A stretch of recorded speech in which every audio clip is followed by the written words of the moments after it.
that sound fine?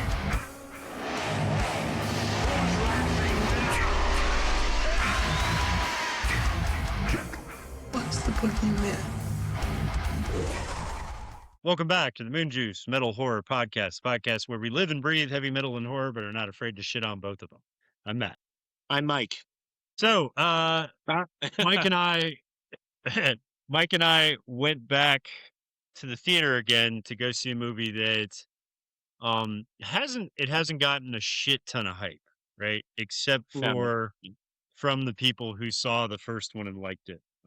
Which I liked the first one. I think you did too, but like we said on the last episode when we did that episode for the podcast, you were pissed off because you weren't expecting to do that movie because I changed it on you last second. Yeah, yeah, exactly. Yeah.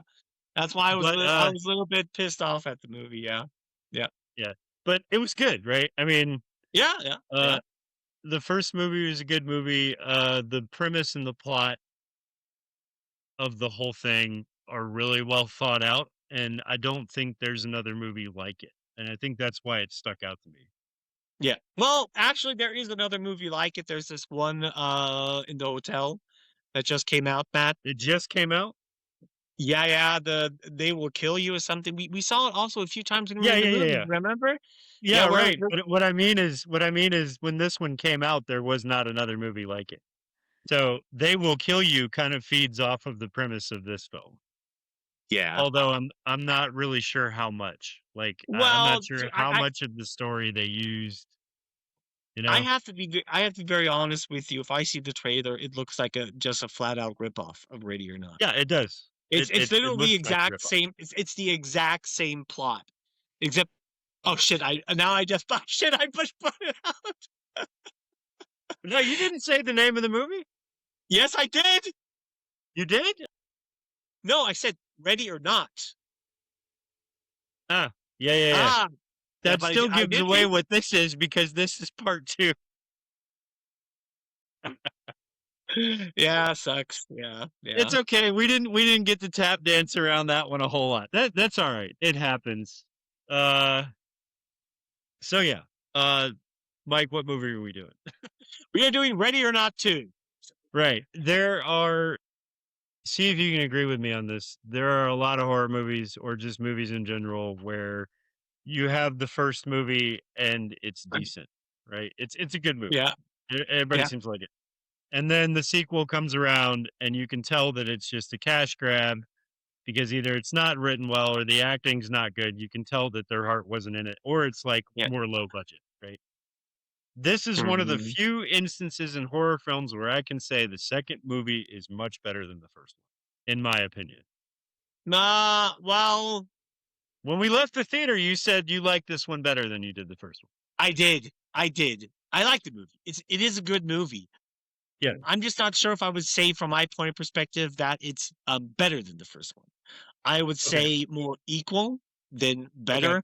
Okay. It's for me, it's a situation Terminator and Terminator 2. If you ask me which one is better, I'm going to find it very, very hard to answer that question. I think for me, this is a situation here. Both the first one and the second one are very good movies. I like them. I previously rewatched Ready or Not. Totally neutral, not with the not in a pissed off attitude. Okay, but yeah. Yes, I do like both. The second one is what is done very smart. It's not far-fetched. They don't come up with some idiotic, stupid coincidence that has to happen so the story can continue and yada, yada, yada. But generally, it's great. Yeah. The thing is, when Ready or Not ended, I was pretty sure that they were going to do a part 2. It wasn't announced then, but I thought, okay, if you were going to continue this is how you would continue it. And it's exactly what they did. Yeah. It's exactly what they did. Because I figured this curse that this family has, I wouldn't call it a curse. It's more like, I don't know. You can't call it a curse. It is a curse, but it's not a curse because it's a willing curse. They want this, right? No, it's a pact. This family, or these people's more or less sold their souls to the devil. More Yeah, or less. They're satanic cult, and yeah. So it's just yeah. It's divine just punishment. part of it. Call it more divine punishment. That would be, I think, would Yeah. be more fitting, yeah. You also got the feeling in the first movie that a lot of the family were not really into it. I remember they were like, "There's this thing our grandfather did, and now it's part of our family, so now we have to do it." There was a lot of reluctance because in the first movie, if you remember, when she pulled the card, everybody in the room was like, "Damn it!" Nobody wanted to do it, but then they realized Yeah, they had to go through with it, yeah. or else they were all going to die, and so that's what you got in the first movie, right? Yeah. Yeah. A reluctant family that ultimately were kind of evil to begin with, so it didn't really matter that they died in the end. The only question that was left open was, okay, does this kill the curse? Because the first movie ends with her being the sole survivor in the entire movie, and she comes out of the burning house because everybody's dead and the house is burning down, and she sits on the front steps, lights a cigarette, and that's kind of the end of the film. It left that open to, okay, so does the curse just end now? Like, is it over? Right? And that wasn't answered. Mhm. Right. So with this one, you get your answer in spades. Like Oh yeah. this is Oh yeah. Yeah. Yeah. this is not only what you thought it might have been, it's so much worse than that. Right. Yeah. Mhm. And I think that's what's great. Also, the addition of the main character's sister being part of this makes it even better as well. Yeah, I think that's something you would not necessarily have really expected. No. I mean, okay, of course, I knew it up front because I'd done a little bit of looking into the movie, and it was stated that her sister is going to be there. It was also in the trailer, so Yeah, it was in the trailer. It's a dead giveaway. Yeah. yeah. Um, yeah, but overall, it's I when you come down to Ready or Not 2, a lot of sequels just basically do the same thing again and again and again. I mean, prime example, Scream, Yeah. Saw, stuff like that. And those two are not really my favorite horror franchises. Yeah. Scream is okay, but I never really liked it. But I do not like Saw.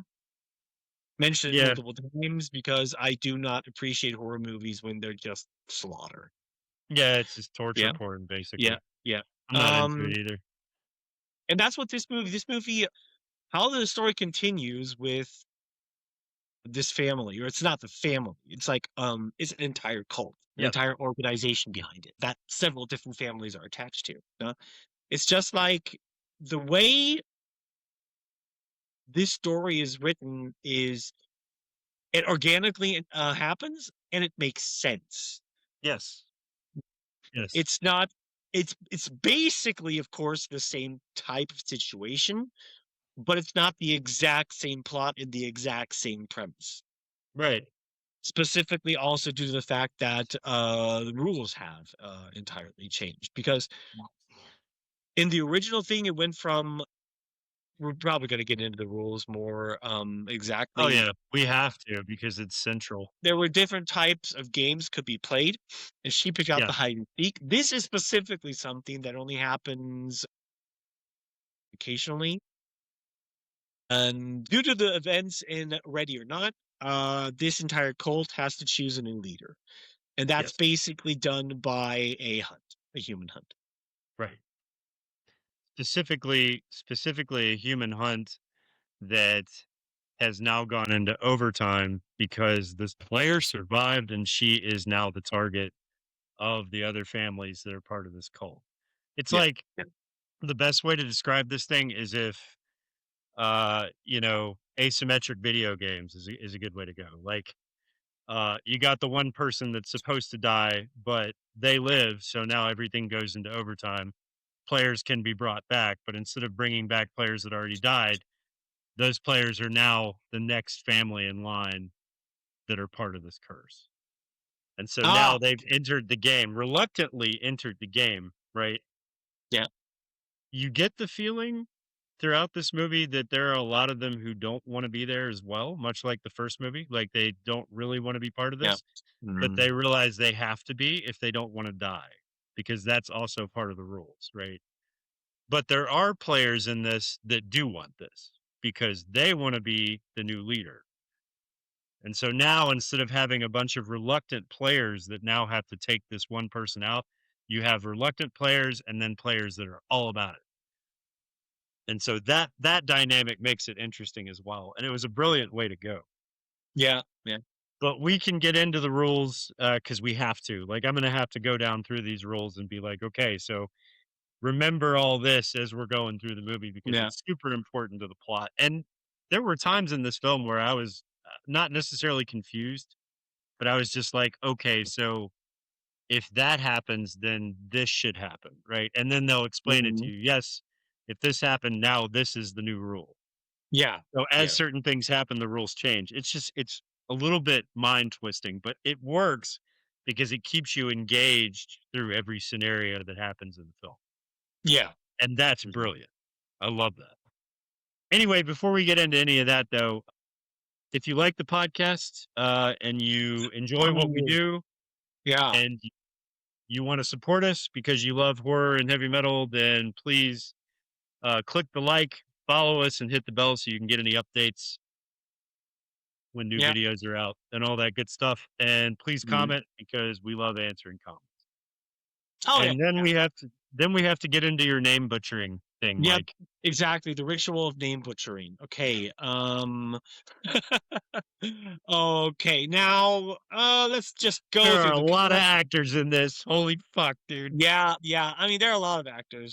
Okay, but not like in a lot of movies where you have like the certain cast and then the rest are just like how should I say it? Statisten. Yeah, Yeah, I statistics. can't. Yeah, Yes, yeah, exactly. But these are a lot of main actors. I mean, we have Samara Weaving.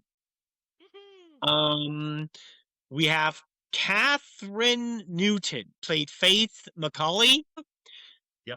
Oh, and Samara Weaving plays Grace Domas. Then Sarah Michelle Gellar played Ursula Danforth. Sean Hattos, I don't Hattosi, know. yeah, yeah, playing Tan Tino Titus Danforth. Yeah, We have Frodo or Elijah Wood playing whatever the lawyer guy. I don't know I don't know the character's name, but he's like Ladomus's lawyer, Yeah, yeah, the original guy. Yeah, yeah, yeah. We or have LeVay's lawyer. yeah, we have Nestor Carbonell playing Ignacio Kaido. No, I definitely butchered that Drink, one. drink, drink, drink. Drink. Okay. I'm not gonna Oh lie, shit. Mike. I would have not gotten that name right either. So you're good. Okay, then there's David Cronenberg playing Chester Danforth, the legendary Kevin Durant Yes, playing Bill Wilkinson. I think it sucks that he died so early on in this movie it because I does, love the dude. That was a total waste. yeah. I was actually shocked when it happened. I was like, they can't be killing this guy off that early. Fuck. Yeah, it sucks because I love the actor, and even and this is just also one of those roles.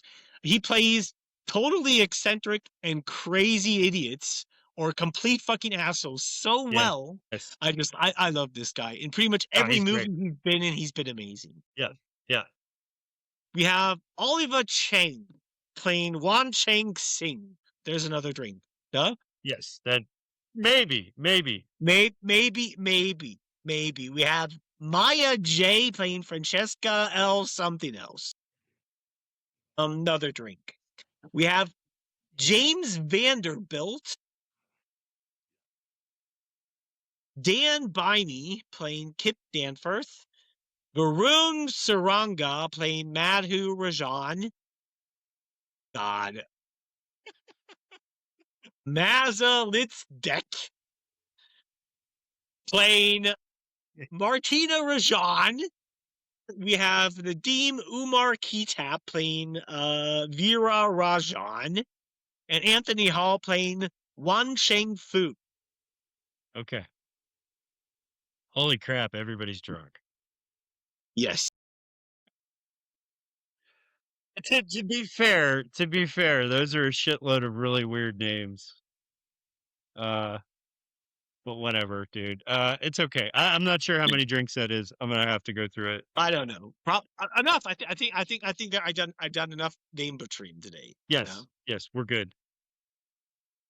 So, as we said, this film picks up exactly where the last film left off. Like, not even Yeah. a few seconds, because I think the actual end of the first film is included in this film. So, she comes out, Yes. Yeah. Mm. sits on the steps in her bride outfit. By the way, Mike, do we remember what episode that was that we did the first movie? So that if people want to go back and like watch that episode before they watch. It's going to be linked in the video at this point right up here. Okay. There you go. You can just click on it. So, she ends up on the steps, you know, still in the, it's important that she's wearing the wedding dress, because she's wearing this wedding dress that was white when that movie started and now is just completely red because it's soaked in all the blood of everybody that Yeah. died. So she's sitting on the steps. She's got a couple of wounds too, that from being shot and stabbed. She's sitting there and smoking a cigarette, and she starts to collapse on the steps and passes out from blood loss, more than likely, right? Yeah. The next thing we know, she wakes up in the hospital, and she's laying in a hospital bed. She's not wearing the gown anymore. She's wearing the hospital gown, and there's a policeman standing there, a detective, right? Yeah. He's standing in the room with her, and he's like, "Well, uh, you know, you are chained to the bed in handcuffs for a reason. This is not going to go well for you. You are the main suspect in multiple deaths.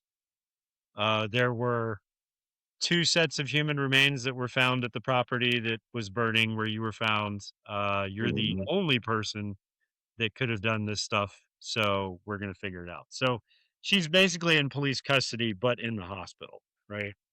Yeah. This chick has been through a lot, dude. So, like, her attitude here is fantastic, and I realized that at the beginning of the movie. She's like, "It doesn't matter what I say. Nobody's gonna believe anything that I tell them." And Yeah. she's just like, to the cops, she's just like, "I'm not even gonna bother trying to explain this. Can you please give me a cigarette?" And the cop's like, "No, no, you can't have a cigarette in the hospital." About this time, her sister walks in the room while the cop is talking to her, and we have never seen her sister before. What's this actress's name? Catherine Newton. That's her name. Okay. As I said, her sister arrives, who is her emergency contact. This is her estranged sister that she hasn't spoken to in 8 years, but she forgot to take her sister's name off of her emergency contact list. So her sister's called 7 years. So her sister's called to the hospital to be her emergency contact. Also, reluctantly, her sister doesn't want to have anything to do with her. That's also very apparent by the way that they're talking to each other. Her sister's name is Faith, right? Which is interesting because her name Yeah. is Grace. So this was obviously a religious family. Yeah. The two haven't really truly reconciled their relationship, and the scene kind of immediately establishes that Faith is angrier about the separation that they had than Grace expected. Faith kind of says she's been living in New York too, close enough that the distance between them was emotional, not geographic. So her sister's been living in the same state as her for 7 years, and they've never visited each other and they've never talked. The reason that matters is because the whole movie is not just Grace versus satanic psychos, right? It's also Grace forced to confront the sister that she left behind, and the sister is forced to confront all these Satan psychos with her. So Yeah. that matters.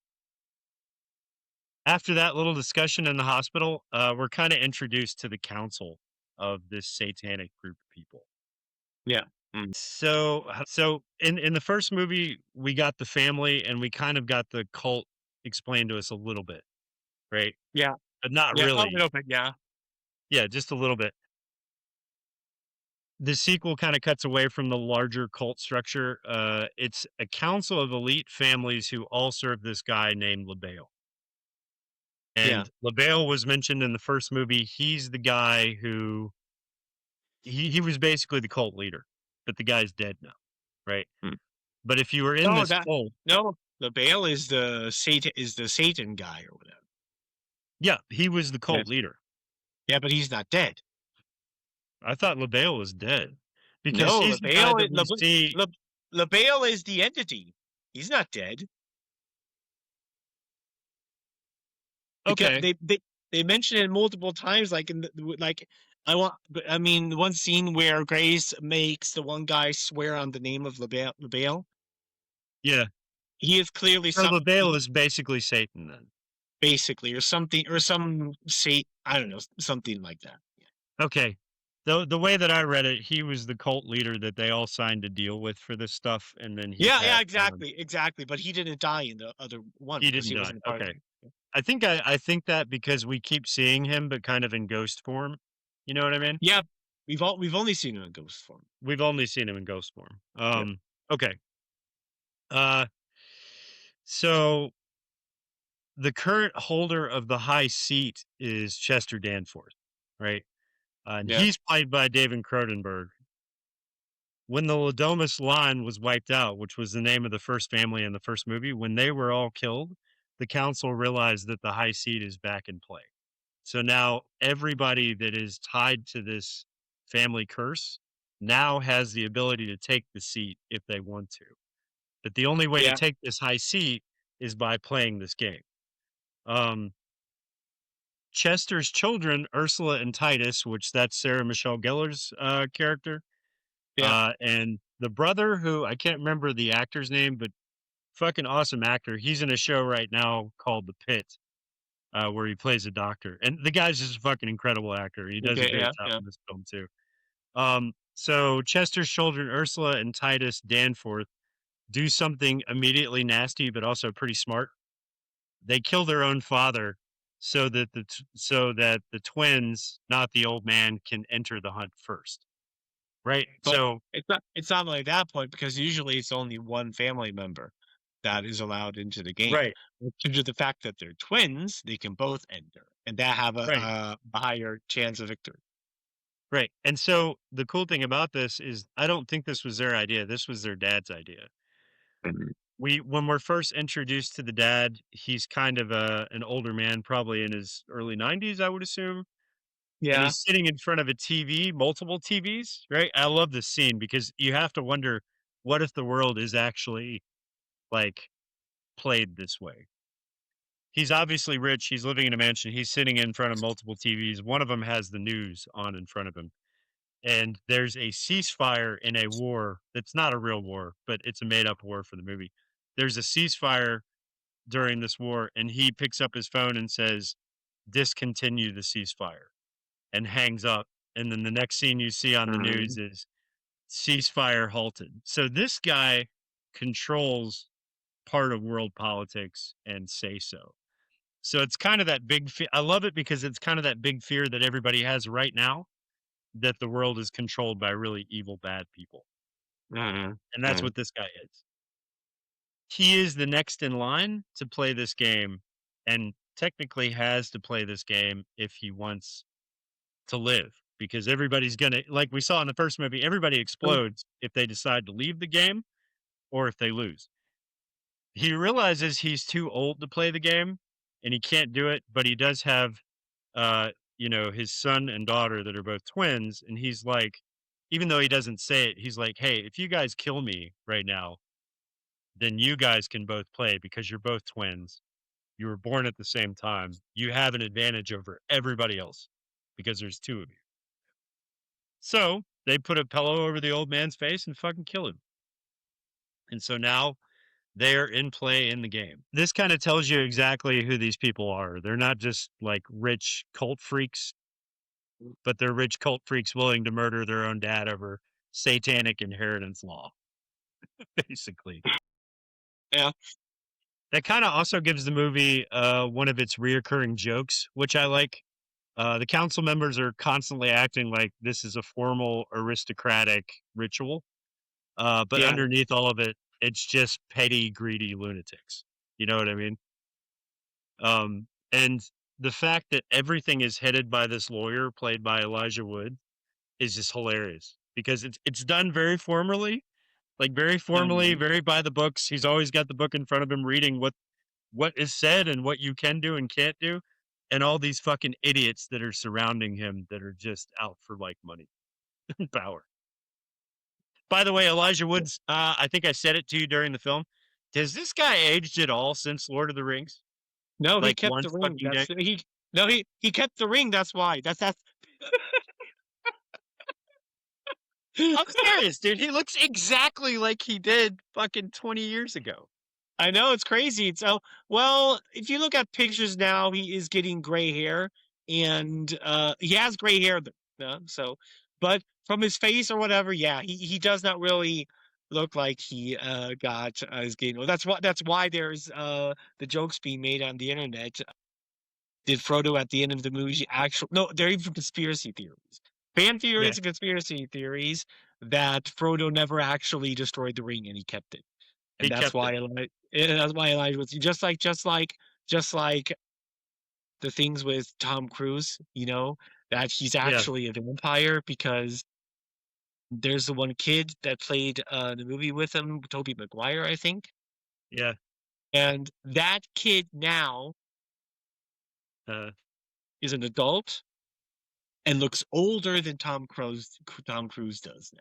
yeah, yeah, yeah. It's true. It's true. I just don't get it, dude. Like, if there was anybody in Hollywood that you could say something's not quite right with because of how young they look, it's Elijah Wood.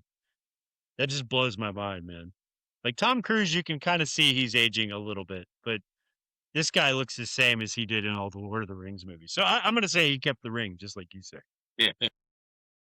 Anyway, he's the lawyer and he does a really good job. He doesn't have a whole lot of lines in the movie, but he's kind of like the guy you look to for what's gonna happen next. And it's a cool Yeah. dynamic.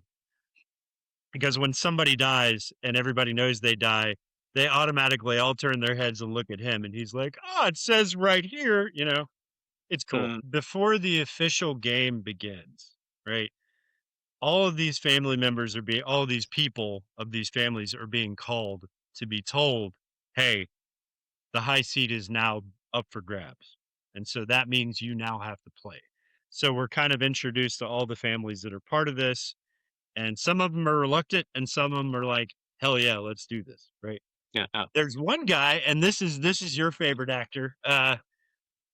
There's one guy who is basically just coked out of his mind. You get the feeling like this guy's just he's a rich guy who doesn't Yeah. do anything but do coke all day, and he's probably a little bit crazy. He gets the call and he's like, "Fuck yeah," and does like a big line off the table and just leaves directly to the hospital, right? And Yeah. he I don't think this guy cares about the rules or knows, or maybe he's just way too out of his mind to really care. Like Yeah. he just wants the high seat, right? So he walks into the hospital and starts shooting doctors on his way through the halls to where Grace is with her sister, right? Mhm. Yeah. He shoots her doctor in the head and then he shoots the cop in the head who has her in handcuffs that's about to take her away with her sister. Gets Grace on the ground with a knife and he's about to stab her. And as he goes to stab her with the knife, he just explodes all over everybody because he broke the fucking rules, right? Yeah. I Yeah. do hate that they killed this guy this early, dude. Like it should Yeah. have been Because somebody else. yeah. I think I would have been more happy if it was Titus or something like that. It would have made or what's the other guy? The I think Spanish guy. Yeah, Yeah, I think I would have been fine with that because that's a character I don't really care much about. But Kevin Durant being killed off so early, this character, I mean, God, he's so fucking hilarious, and how dude. the movie would have been so much better. I mean, the movie is brilliant by the way it is. I just Yeah. really think it's a shame that they killed this guy off. So Yeah. Because he's because great in everything he does. yeah, He plays the best idiot, the best big idiot that's true. ever. And when I saw him, because I didn't know he was originally in the film, when I saw him come on the screen, I was like, "Yes!" And you were too. You were like, "Oh, I fucking love this guy." 5 minutes later, he's dead. So that was a letdown. That was a letdown. Anyway, once he's out of the way, he's no longer in play, right? Yeah, So Grace gets free of the hospital and realizes she's wearing the kittle. What the fuck is kittle in English? The hospital gown. She's wearing the yeah, hospital gown. And she says, I can't do any of this wearing this fucking thing. So she goes and retrieves her clothes that they took off of her at the hospital, which is the wedding yeah. gown that's completely covered in blood, and just puts that back on. So she's wearing the exact same wedding dress, completely covered in blood throughout this film as well.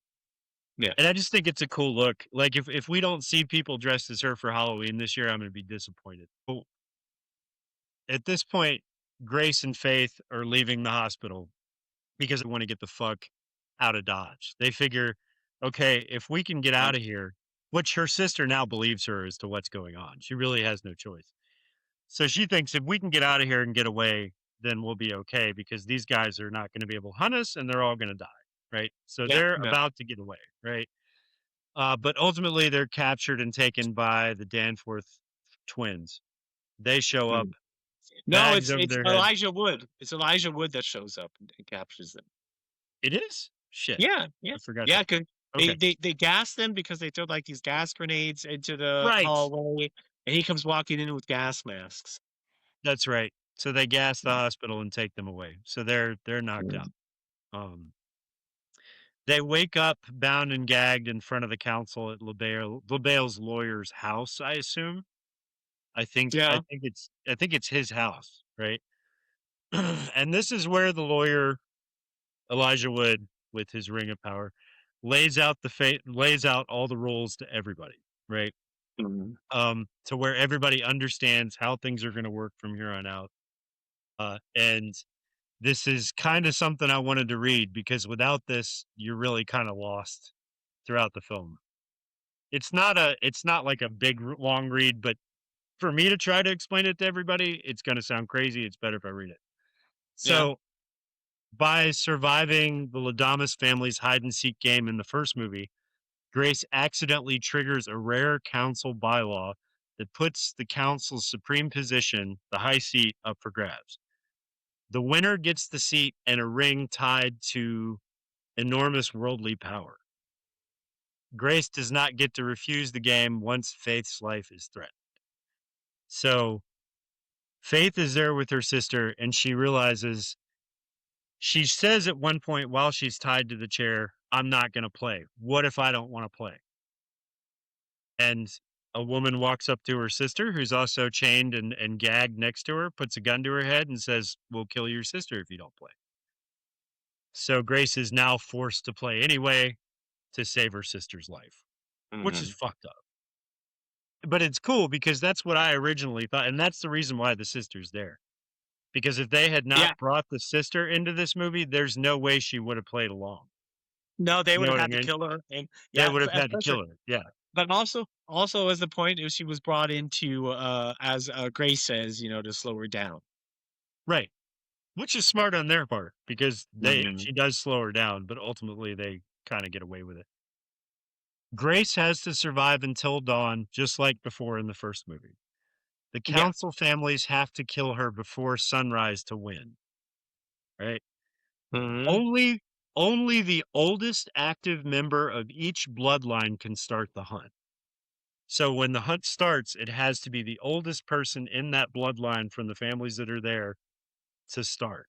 And if they don't, by the way, anytime these rules are broken in any way, that entire bloodline dies. The person Yeah. who broke the rule, their entire bloodline dies. Each family must use a weapon from the era when the family made its deal with LaBelle. So that explains something that I didn't realize in the film, right? Yeah. So there are some family members that are carrying crossbows, there are some that are carrying big hammers. And then the Spanish guy has a full-fledged sniper rifle from like modern times. And so what I thought when I was watching the movie was, why are they not all using medieval weapons? The reason is this guy's family made a deal with LaBelle in this century. So he's able to use a sniper rifle, which automatically gets this guy an advantage if he knew how to shoot a fucking sniper rifle. Yeah. But he's fucking completely useless with this sniper rifle, dude. Completely. Yeah, that's one way to put Dude, it out. that was his downfall, was having to use this weapon completely. Hunters are not allowed to kill one another, which is a great rule, because if that was not written in there, they would have killed each other immediately to get this power seed, right? So they're not allowed to kill each other. If someone kills another hunter, even by accident, that hunter's bloodline is punished. In other words, everybody in his bloodline now dies. In practice, the punishment is instant, explosive death for that family line's active participants. Someone must at all time be wearing the high seat's ring by dawn. So the ring that they're all after, someone must be wearing that by dawn. That's the other. Yeah. So Frodo did found a way how to use the ring. Yes.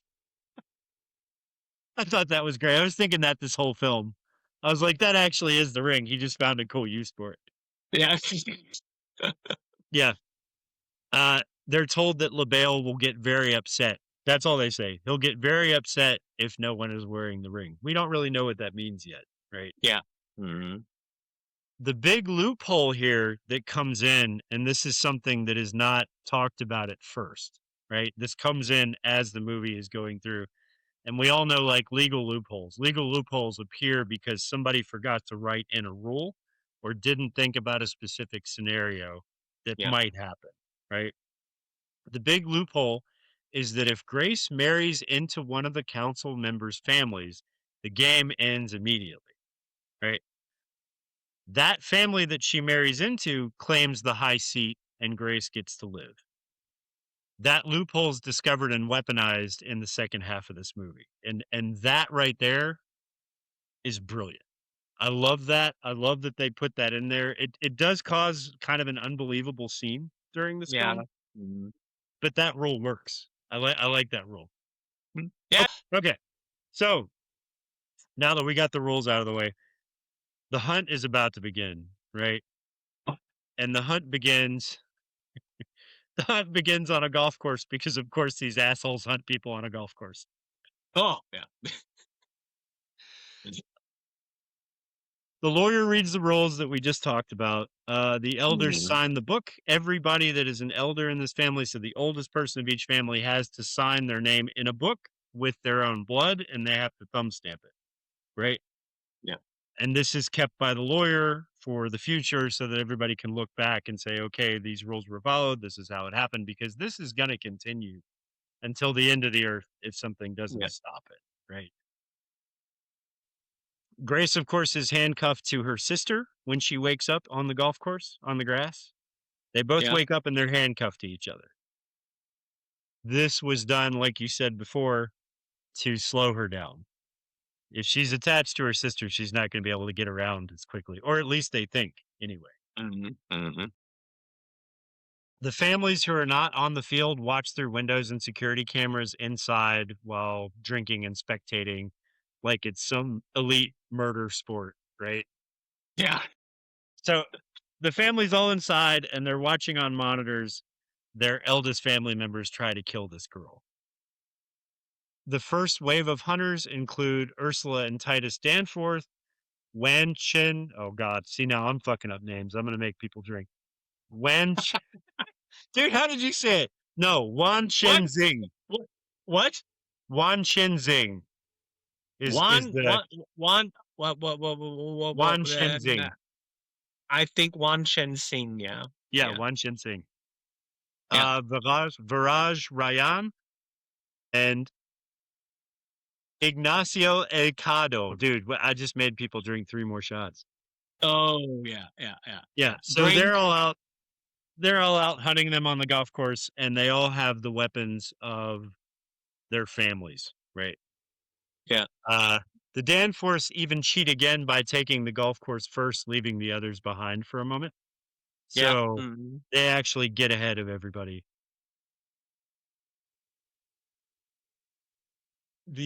What is it? I guess they're Japanese, right? The Japanese woman who is there with her son, who this son Chinese. I seems think she's Chinese, not Chinese. Japanese. Okay. Yeah. I think she's Chinese. The Chinese woman that is there with her son is the elder in her family line that has to go Yeah. hunt. She has a Mhm. drone because of course she does, right?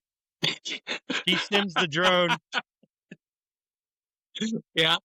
That's not racist. She sends the drone out onto the golf course to meet up with Grace and Faith before anybody can get to them. And Yep. the drone has a Mhm. speaker on it, and the drone is saying, "Hey, I'm not here to hurt you. There is a loophole to this. If you listen to me, then everybody will survive."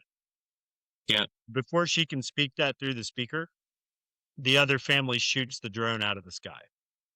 No, this is funny. This is funny, something I just noticed. It was Buffy who actually did that. Oh, Now okay. now the funny thing is, for people who know Buffy, I think now I just realized this now that one of the characters there, Hunting's name is Faith. Holy shit, I didn't even think about that, dude. That's true. You think that was done on purpose? I don't know.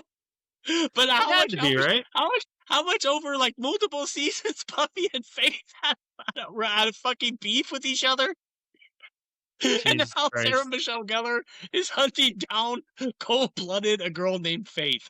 I think that's funny. It is. They had to have done that on purpose, just like Elijah Wood with the ring, man. It's got to be like, Yeah, yeah. I mean, it's got I to be little guarantee you, calls. I guarantee you, there were probably jokes on set made about this. Yeah, yeah. It's fucking cool. But I mean, as a horror fan, you always notice things that they put in movies that are callbacks to other films. This one's a good one for Yeah, callbacks.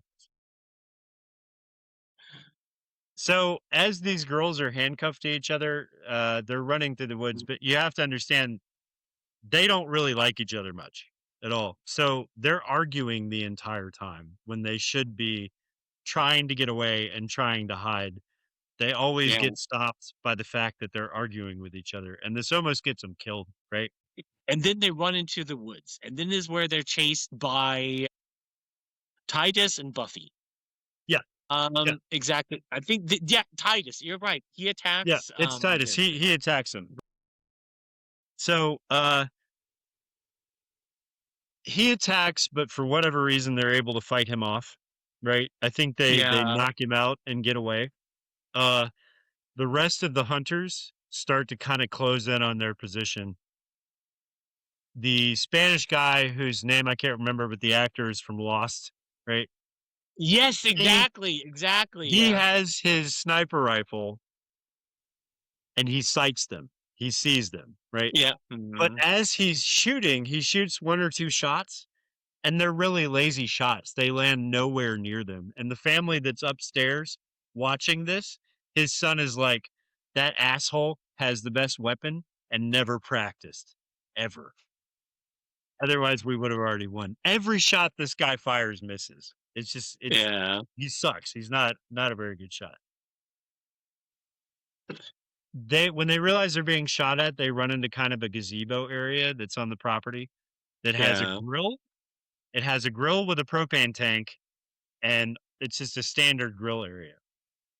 As they're being shot at, Grace realizes, wait a minute, if I can use this propane tank, then maybe he'll shoot that and it'll explode and hurt everybody else around it because one of the Middle Eastern guys that's part of the Middle Eastern family is right there next to the gazebo. And he's about to sneak up and kill one of them. Yeah. Yeah. She she takes the propane tank and puts it up, I think, with a piece of clothing on top of it so that he thinks it's one of them. He shoots the propane tank and it explodes, blowing up the Middle Eastern guy and sending him flying across the yard. He's not Yes. dead. He's not dead. But first they thought They he was thought he dead because was. you can see on the face, look on his face, and his family's there like, oh fuck, oh fuck, Yeah. oh fuck. They're like, if he's dead, then his entire bloodline is going to explode. Right. Yeah. So this is the first instance where we see this. Somebody accidentally almost killing another hunter. So they think Yeah. they're going to explode until this guy gets up. So he's just like, his clothes are a little singed. He's a little burned, but he's not dead. He gets up. Everybody upstairs breathes a sigh of relief because this guy survived, right? Yeah. So Grace doesn't get away from this completely like unscathed. There's a whole bunch of glasses that were near the propane tank, and when they exploded, all that glass flew into her arm. So she's got an Yes. arm that's completely peppered with shards of glass. Yeah. So she and her sister duck into kind of a casino area that's on the property that's right outside of that grill area. They Yeah. go in. This part of the movie bothered me a little bit, Mike, because everybody knows where they are. Yeah, But but nobody. yeah, everybody knows where they are. But Yeah, you're right about that. You're right about that. Yeah. they go in and sit down at one of the tables in this casino room, and she pulls the glass out of her sister's arm. Right. I would not have done this. I would have like kept going and tried to hide somewhere because everybody knows they're in there. Yeah, But they they're don't just know kind that of yet. taking their sweet time. Yeah, Yeah, but they might not know. the two girls don't know that. Everybody else does, but I don't. I think actually sooner or later they should have, kind of at least thought about there might be cameras here somewhere. Specifically, and later on the scene where Grace sees cameras, no, Yeah, but apparently decides to do nothing. No. yeah, yeah, that's true. So there's a London family that's here too. We didn't Yeah. really introduce every family member, but it doesn't matter. There's like a London family who's here too. And the eldest of that group, who's a hunter, finds them and forces them kind of into an industrial laundry room, right? That's on the property. No, that's the same. That's the same guy that almost got blown up, Matt. Yeah, yeah. But so they're English. They're Arabian, but they're English. They're actually from London. But yeah. Okay. Anyway, Yeah. so he's chasing them into this laundry room area. Since they're still handcuffed, there's a grinder that's in this room, and they decide to turn on the grinder and grind the chains that are holding them together with the grinder. Of Yeah. course, when they turn the fucking grinder on, this guy hears it, and he heads Uh, directly. yeah. Yeah, As he as heads he would. directly Yeah. to the area where they are. Yeah, which I Yeah. mean, they knew that was going to happen because they're waiting for him. They're able to grind the chains off the handcuffs, so now they're separated and no longer handcuffed to each other. Uh, This is where a fight starts between them because he has a machete. Yeah. And he walks up into the game room. I think um he walks up into the room where the chain thing was going on, but they aren't there anymore. Then he walks back out. And I think one of them hits him with something. Yeah, yeah, that's right. Yeah. Somebody hits him in the Yeah. head with something, and that's Yeah. enough. I can't remember what it was, or if it was Grace or her sister. One of Yeah. them Yeah. hits him with something because he doesn't know where they are. It kind of makes him a little bit loopy, and they're able to force him into an industrial washing machine, right? Yeah. Yeah. And I thought this was a cool kill. Oh yeah. They force him into the washing machine. They slam the door, and Grace takes the knob and turns it up to super hot, right? And then Yeah. turns the washing machine on. So this guy is in an industrial washing machine with water of boiling temperature, right? So it's basically just human soup in there at this point. She turns the washer off, opens it up. He's still kind of alive, so you get a jump scare. He like Yeah. jumps out of the washer, but then falls dead on the ground. And you see this guy's face and his body and everything is just like Cooked. 4th degree burns, cooked, right? So Yeah. he's, of course, now what this means is that if this guy's dead and Grace killed him, then the next person in his line, his family bloodline, is Has to now enter part the of the game. hunt. Right, Yeah. It has to enter the game. Yeah. right. And so that is his younger brother, and his younger brother is the biggest wuss of anybody in this movie. Like, Yeah, because he doesn't want to do anything. And he's like totally fucking freaked out. It's like, dude, It's like you're the one with the weapon. Yeah, exactly. I didn't get it, but he's a wuss. He doesn't want to enter. Yeah. But his wife is there with him, and technically, because he's married to her, she is also in line to be able to fight if something were to happen to him, or if he forfeits his turn to hunt. Right? Yeah. No, he forfeits. No, he has to forfeit everything he owns, but he doesn't know. But the dumbass doesn't know that yet. Yeah. Yeah. Right. So what he does is he turns to the lawyer and he's like, I don't want to do this, but my wife is here. Can she not fight for me? And Elijah Woods, the lawyer, is like, yeah, technically she can, but you have to sign in the book that you forfeit your chance to fight. And that's all he says. He doesn't say you forfeit all the money that you own. You forfeit your Yeah. entire life. You forfeit your right to play the game. And Yeah. so without asking any more legal details, this guy's like, yeah, get out the book and let me fucking sign it. So he gets out the book, he cuts his hand and he signs his name on the dotted line and stamps it with blood from his fingers. So now he is out of the game and his wife is the person who has to go hunt.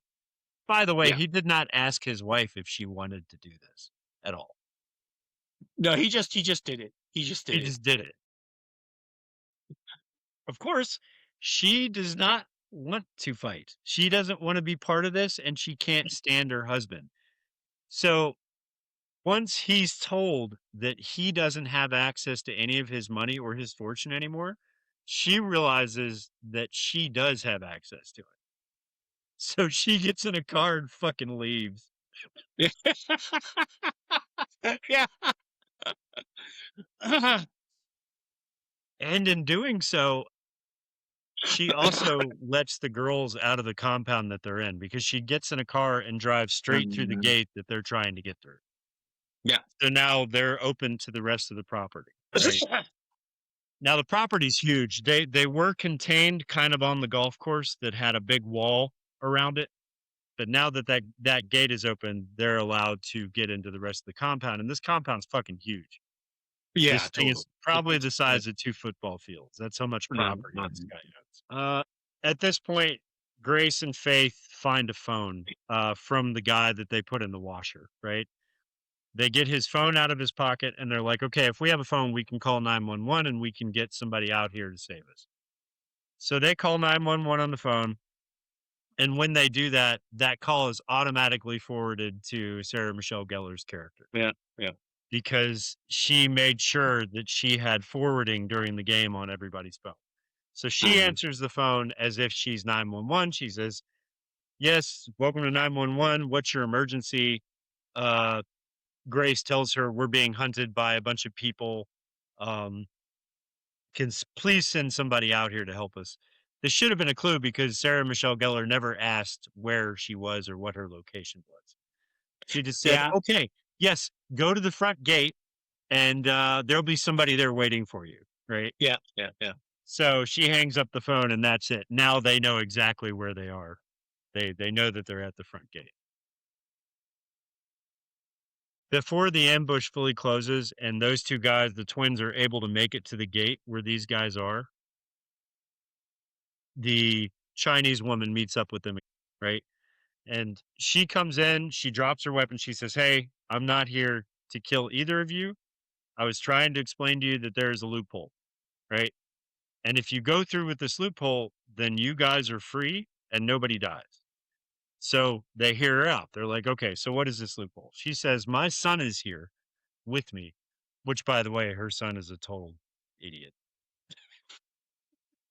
He's probably like 20, Yeah. lives in her basement or whatever. So he's just kind of a loser.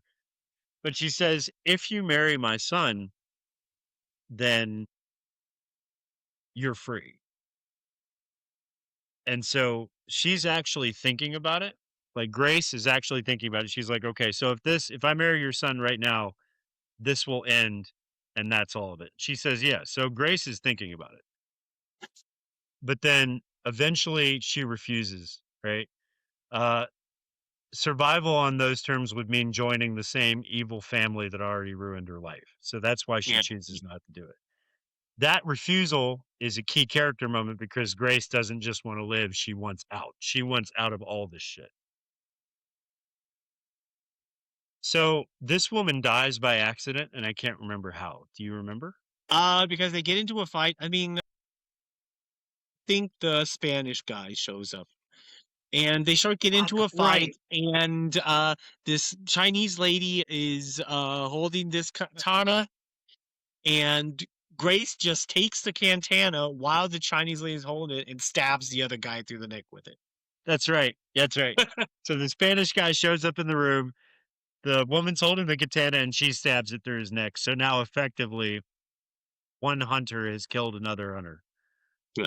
Which means now her whole family line dies, right? And this is a great scene with good comedy because she explodes in the room, like this beautiful dining room, right? It's this beautiful, like, white lace dining room with beautiful tables. She explodes, and there's just gore, blood all over this entire room. What this also means is that her son is obviously in her bloodline, So and he's next, yeah. he is upstairs in that one room watching everything going on with the rest of the family members. But of course, he's not watching anything. He's playing a video game, right? He's playing a video game. Everybody else in the room knows what's about to happen. And they kind of look over at him and he's like, what? And I think he says something like, did the internet die or something? And then He explodes. so now the spectator room is also full of blood and gore because this guy exploded.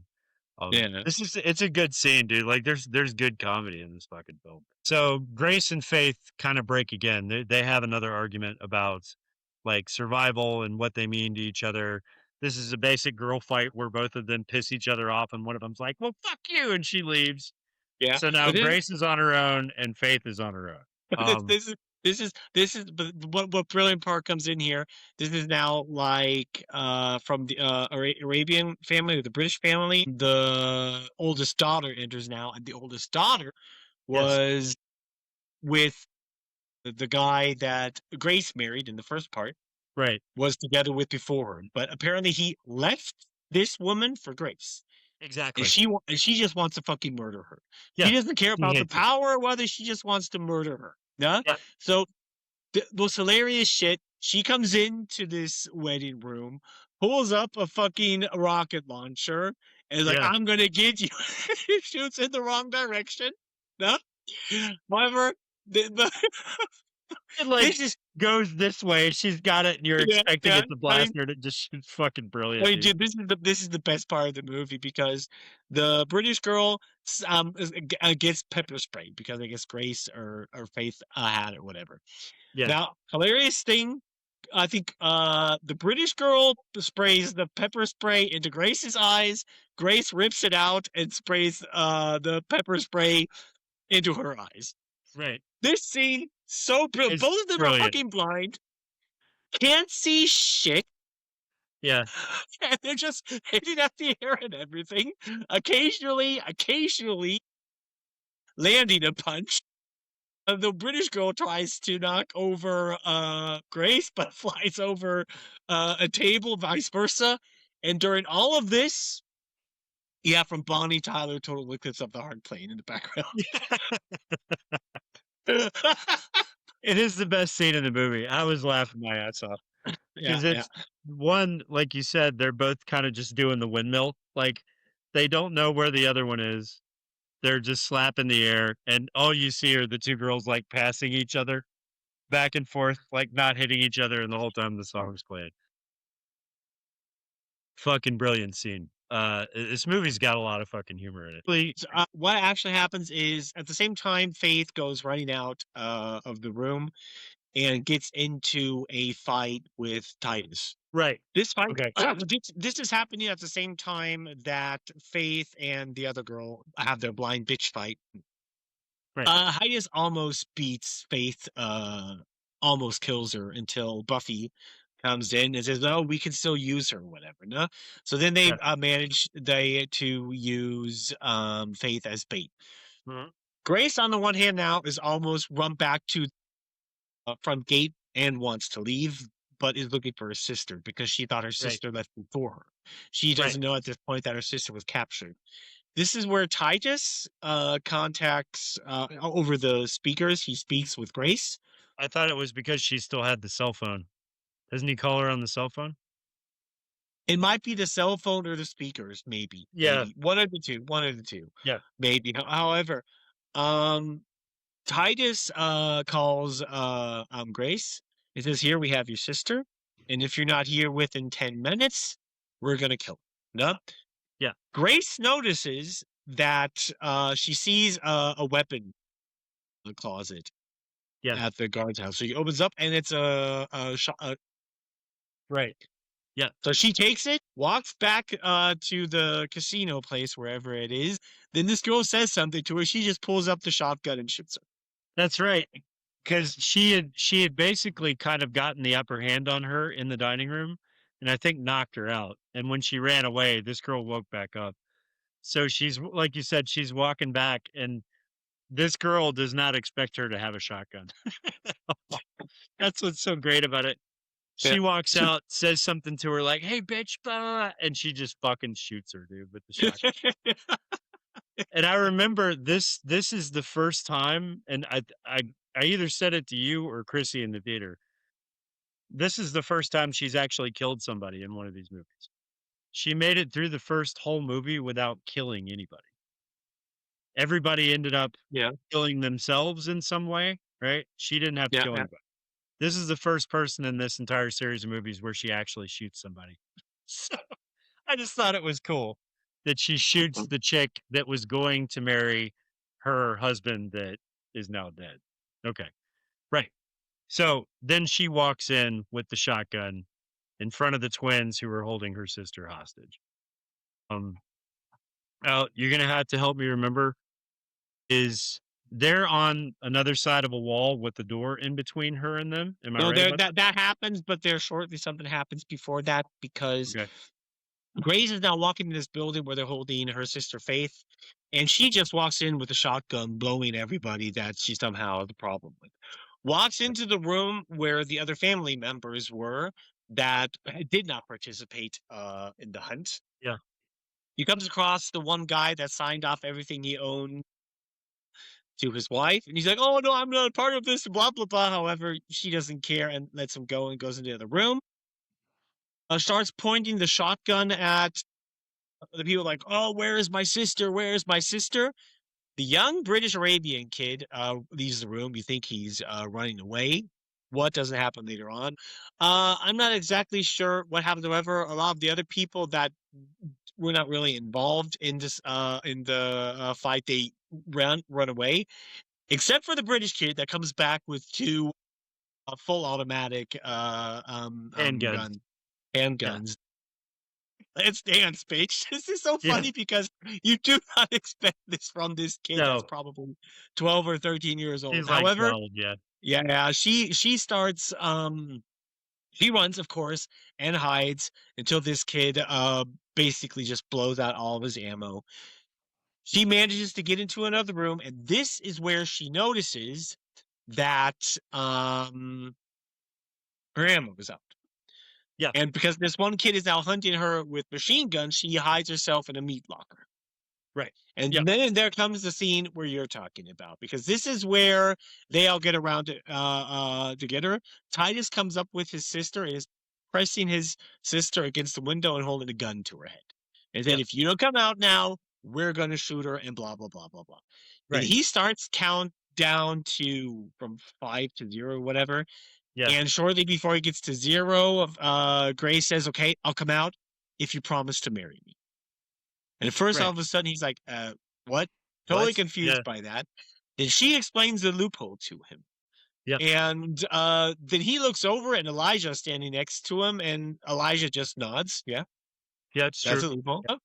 And so then he agrees. But then there's a short discussion that happens because she's like, "You have to promise on the name of Labile or whatever." However, okay. So which if you do that has consequences too. If you swear something on his name and then you don't do it, you'll also explode. That was explained earlier as well. Yeah, exactly. Now, this, of course, is where it kind of half stops. because they let her out. They take her into the mansion of the Danforths. Titus explains to her, yeah, the first guests for the wedding are already arriving and blah, blah, blah. And you have like their servants coming in, cleaning her up. Yeah. Yeah. Exactly. And then you see, of course, them doing all the preparations for this wedding that is now going to happen. Yeah.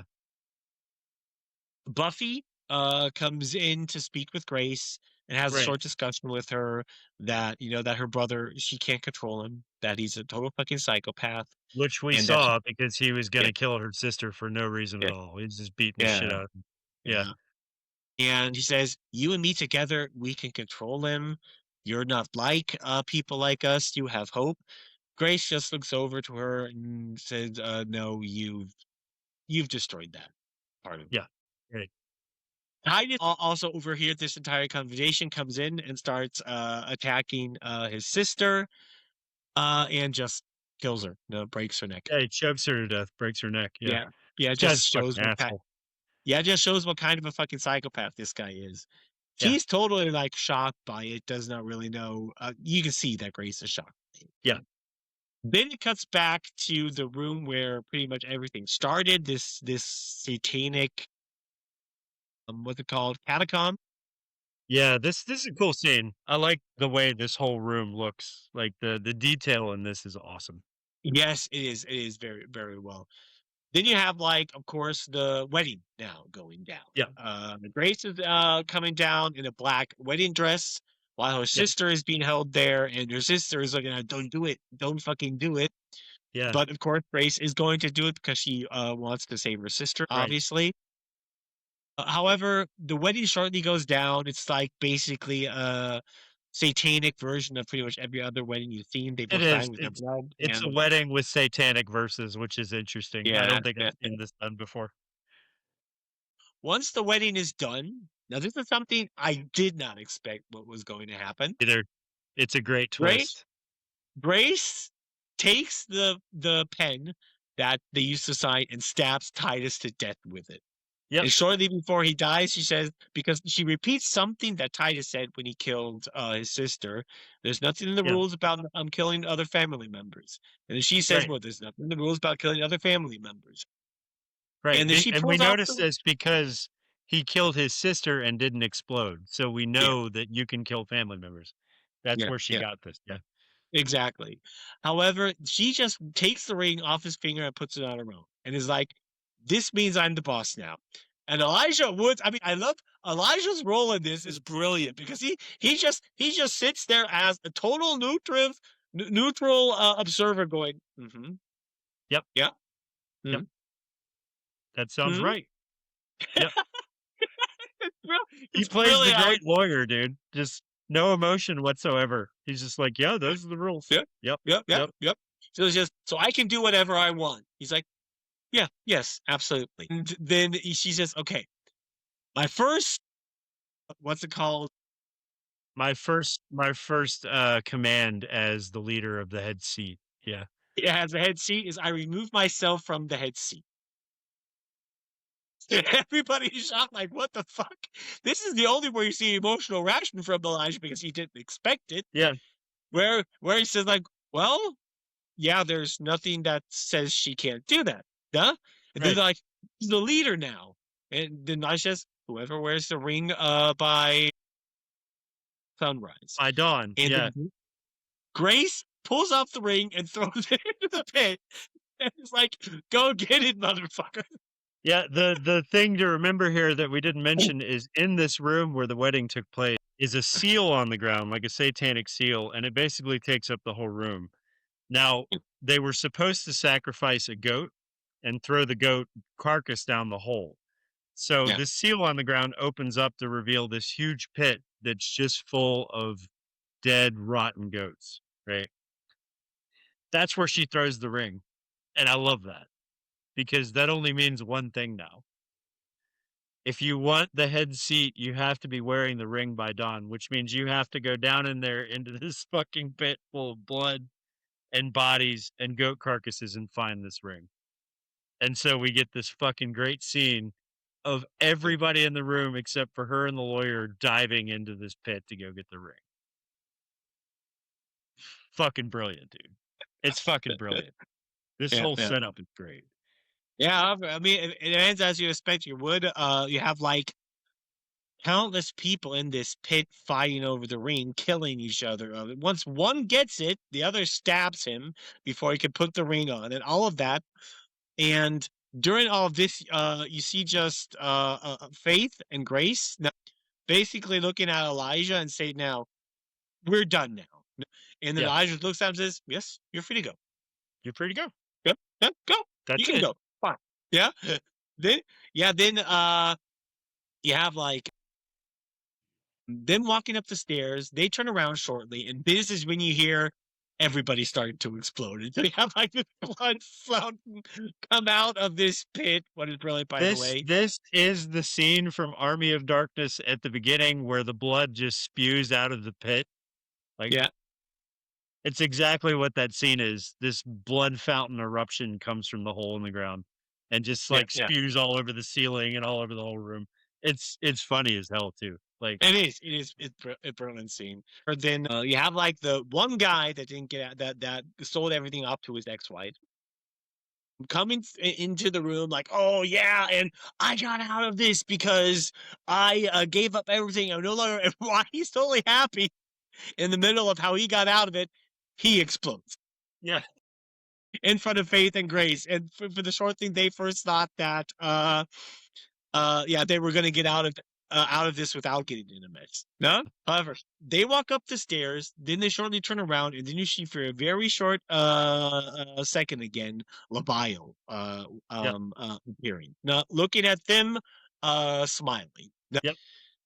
they leave the house, walk up to the front door. Then you hear basically Faith telling Grace, "I love you." And Grace says, "Yeah, I love you too. But you're probably going to be pissed off at me after a few days anyway, but let's go."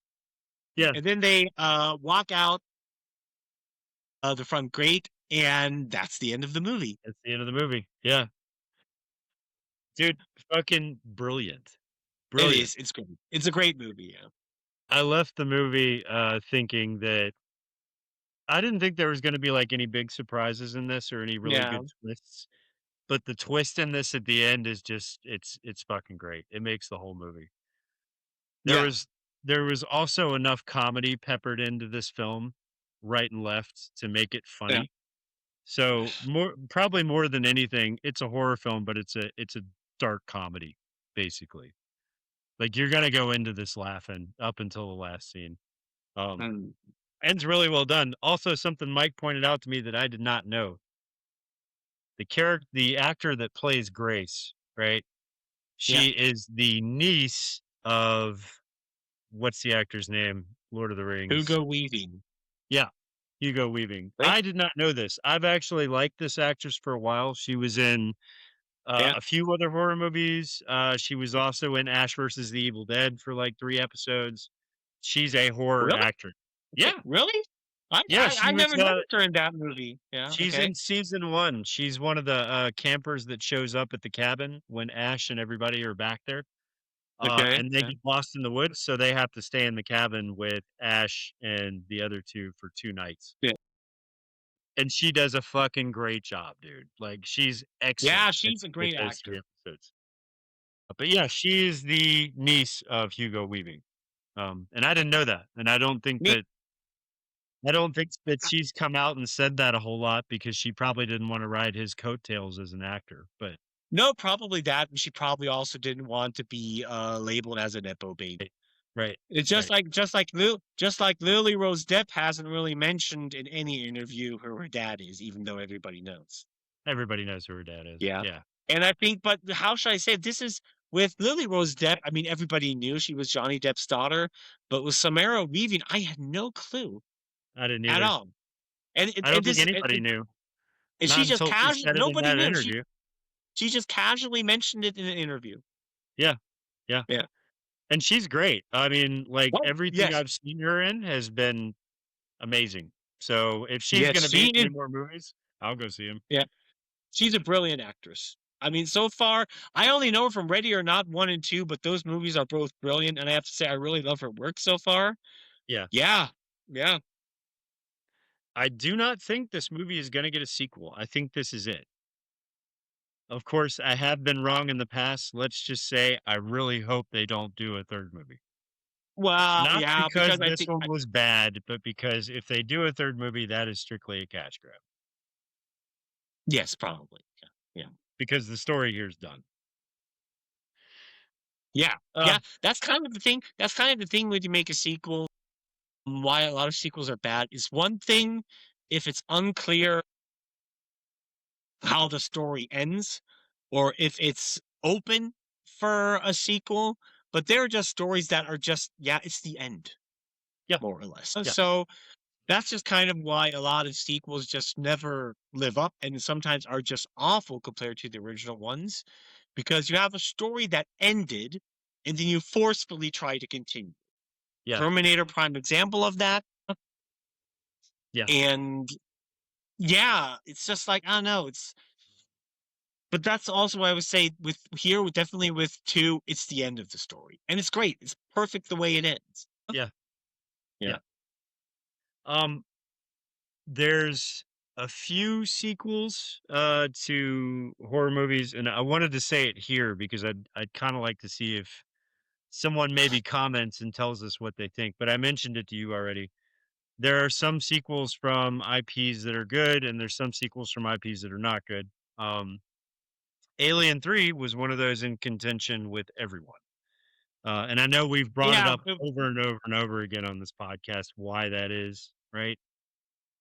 But we finally now, because of HBO, have a cut of the movie that has not been seen before, and it's called the Assembly Cut. And it is the cut that was made by David Fincher before the studio started fucking everything up. I have not watched it yet, but uh, fans of the original Alien trilogy, before Part 4, whatever, have said that this is excellent. It's really good. If you can get past some of the special effects because they are pre-production special effects, if you can ignore that, the story and the way this one is done actually lends credence to Alien 3. So I want to do Mhm. that one on this podcast, and I kind of would like to know what everybody else thinks of that. Yeah, I mean, So I see no issue. I mean, I really, I'm totally in for that. I mean, yeah, I'm not a massive Alien fan, but yeah, I really like the Alien franchise. I mean, the first 4, at least. yeah, Everything after that was kind of just naya or trash. flat out Sorry. awful. The next one we have on our list is The Mummy, another new movie. Okay, I wish you could see Chrissy's face. Dude, she does not want to fucking see that movie. She saw the preview and she's like, "Nope." I mean, we don't have to do it. We can. No, no, we're gonna do it. We're gonna do it. I want to see it. I want to see it because it Yeah. looks great and the reviews are like excellent. Mhm, The mhm. reviews are excellent. So when I say reviews, and I know we talk about this all the time, but when I say reviews, I don't mean critic reviews. I mean like other horror fans that are into the same kind of stuff we are. Some of them have already seen a pre-screening and they said that it's fucking awesome. So Yeah, yeah. awesome. When does it come out?